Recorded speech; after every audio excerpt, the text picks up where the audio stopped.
قبل مشاهدة الفيديو لا تنسوا الاشتراك في القناة وتفعيل خاصية الجرس، وشكرا لكم.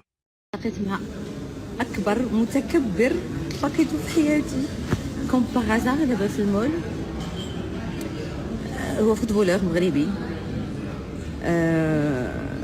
ومع كان معايا صحاباتي ماشي مغربيات، و il était à côté دونك قلت ليه يلا، قلت ليه هاي كيخنزر مي فريمون سيد il est pas normal. جا عند واحد المغربي قمعو مي سي انكرويابل.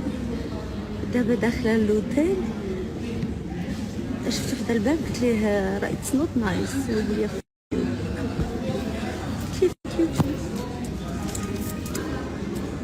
زعما سي انكرويابل.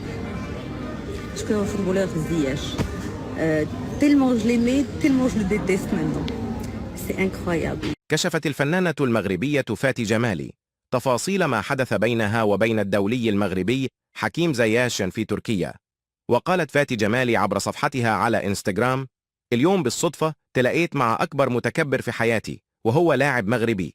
وأضافت: كنت أنا وصحاباتي فالمول ماشي مغربيات، وكان حدايا شفت فيه وقلت ليه هاي وهو يخنزر فيا، ومشى عنده واحد الولد مغربي حتى هو ومعه السيد ماشي نورمال.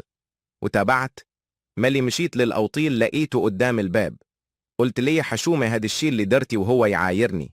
ووصلت أشكي حساب ليه راسه وإيش ما فخباروش باللي كانوا لعبة أباطرة قبل منهم، ومن بين ليلة ونهار بسبب الغرور ديالهم ما بقى عندهم حتى ريال، وفي آخر حياتهم ما بقى عندهم ما ياكلوا. أنا بقى فيا غير داك الولد اللي جمعه. وختمت حديثها بالقول: أنا كنت باغا نقول ليه غير تبارك الله عليك، حيت كان عزيز عليا، وقد ما كان عزيز عليا دابا ما بقتش كان حمله.